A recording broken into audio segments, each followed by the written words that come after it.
It may not be to you, but when it came to me, I thought it was. God is our weatherman. W-H-E-T-H-E-R.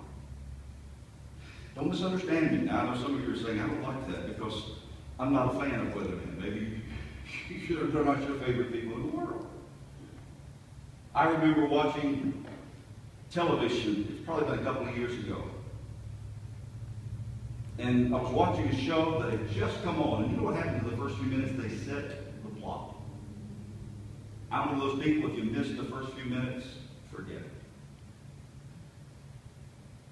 And so I'm watching, and all of a sudden, we interrupt this program to bring you a weather report. So you think, uh-oh, Tennessee Valley, look out.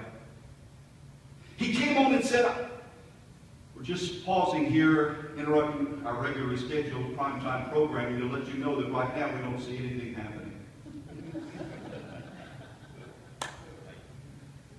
And then he talked about the nothing that was happening for several moments.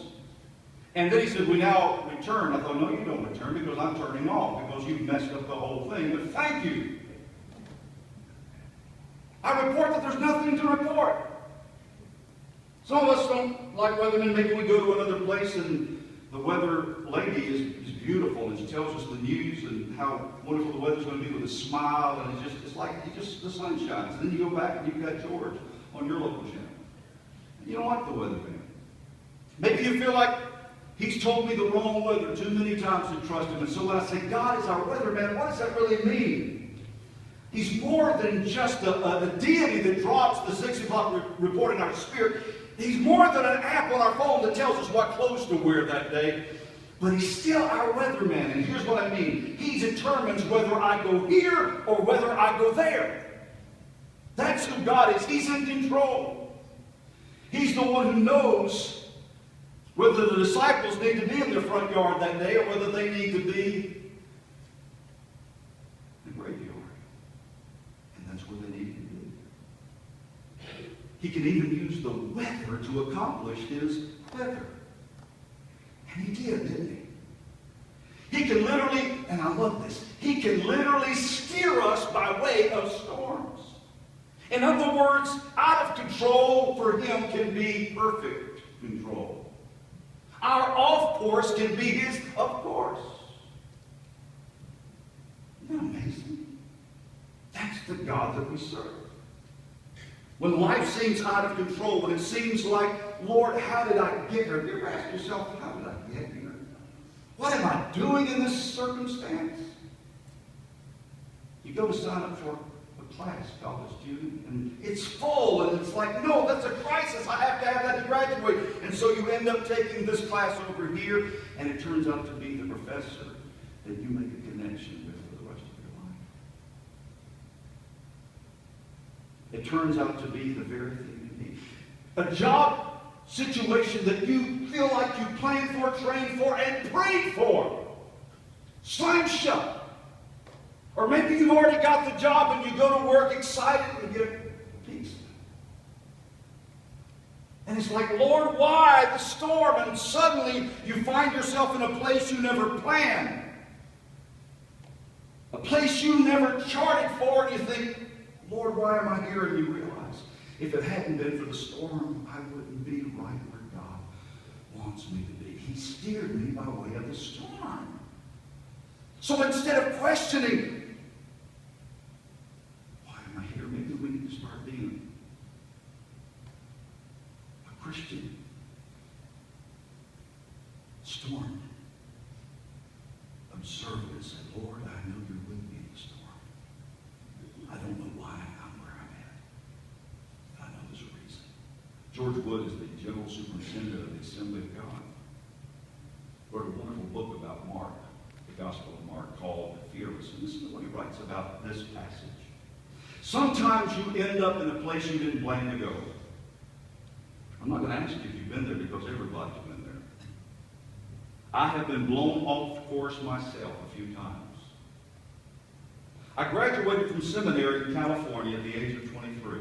I was single, and I did not know how to, and he puts this in quotes, break in to a ministerial position. He didn't have any contacts. He didn't have any relation that could point him in the right direction. And so he was kind of stymied. He's been in school. He's studied. He's learned. He's prepared. He's been in boot camp. And now where does he go? To the battle. I was single, he said. Didn't really have a life that I'd started yet, so the only thing I could land was a 10-week job as a youth counselor at a camp in the Poconos of Pennsylvania. 10-week camp as a youth counselor. I had no idea what I would do after that. Where am I going to go after summer? I wrote to a string of pastors, he said, between California, and think about this, between California and Pennsylvania, because that's where he was and that's where he needed to be. I asked them if I could come by and show some Teen Challenge movies in their churches, and if they'd let me preach. Been there. A few responded positively, and I laid out an itinerary, he said. I planned and charted my course for my VW Beetle. And it took me in a zigzag fashion from the West Coast to Wyoming, down to Kansas and Arkansas, and up through Indiana and Ohio. But after I had charted my course, after I had laid out my plans, one of the pastors, just before I got ready to leave, canceled. Oh, that's wonderful. So what happened? He was forced to reroute. And his rerouting took him to a place called Springfield, Missouri. Now, in our denomination, Cleveland, Tennessee is our headquarters. If you're Assembly of God, Springfield, Missouri is your headquarters. And so he knew that place. He was in Assembly of God ministry. And he says, as I was taking this new direction, I drove onto the campus of my alma mater, Evangel University. He wanted to see the dean that he had known. He walked into the dean's office to say hello, and the dean looked at him, and he said, hey, would you like to teach in the fall? Immediately, he said, I agreed, and I was hired. And he said, I came to work that fall.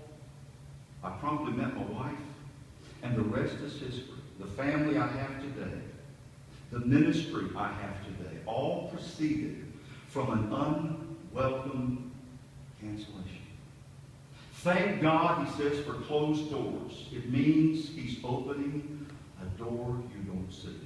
Let me read that again. Thank God for closed doors. It means he's opening a door you don't see. A lifelong direction resulted from a course correction I didn't engineer. I love that. Now listen to what he writes. So what's it got to do with me? Sometimes Jesus takes us places we didn't intend to go. We prefer to go, as the disciples did, to a familiar place where we know our friends and we know our family. But we find ourselves in places we have never been, working in situations we did not choose, or living in a neighborhood not of our choosing. Wow. Got a friend who told me years ago, 35 years ago, he said, I'll go anywhere the Lord wants me to go, as long as it's within 100 miles of Gaston, North Carolina. That's big. And he said, Gaston, North Carolina. It must have been a shock when the disciples found themselves in the garrison land. It is likewise a shock when we find ourselves where we had no intention of going or wished to ever remain.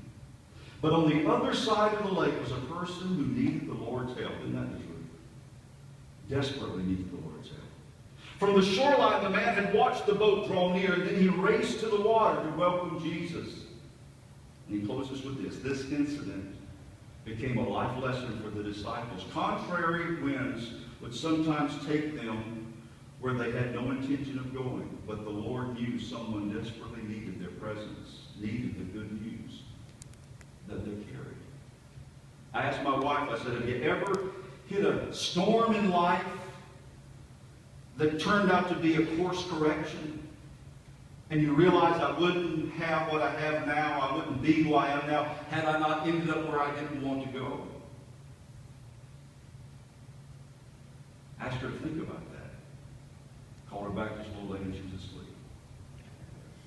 She was meditating. But then when she woke up, she told me, she said, I hadn't thought of anything yet. And by the way, I want want you to think about that. I'd love next week to share some stories. Some of you that had a storm at sea change your plans completely. And it put you in a place you did not navigate toward, but God did. Because he was your weatherman. She said, I can't think of one, but I can think of one for you. I said, really? She said, yeah, when you got dumped. I said, yeah, that's true. Because going into my senior year of college, my fiance said, I want to get married, but I'm going to marry this other guy. She really had good taste. And it turned out to be such a good thing because in my senior year of college, I went to school. And I started playing ping pong with this girl from Eastern North Carolina down in Denver. Her name was Susan. And she was the one for me. But I was so embarrassed that I didn't even tell my friends and family that he dumped. Have you ever been rejected and you feel like they didn't just reject me, they rejected the possibility, the idea of me. And all of a sudden, later on, you realize that I wouldn't be who I am had I not kept on going and allowed God to take me in a different direction. Maybe it was a job, maybe it was a school, maybe it was a relationship. Maybe it was a little storm, but somehow God has put you in the place you need to be. And instead this morning of looking at your life as a random series of events, it's time to say, he's in control. He's still on the throne, so don't be dismayed when things are going wrong. He is Jesus Christ the same yesterday, today, and forevermore. He is Lord. My life's not out of control. My world is not a series of random events. There's meaning in the mystery. And I may not see it now, but there's something, there's someone waiting that God is leading me toward, and I'm going to trust him. Even if he turns that 3-hour tour into a 2-year TV series. Bow your head.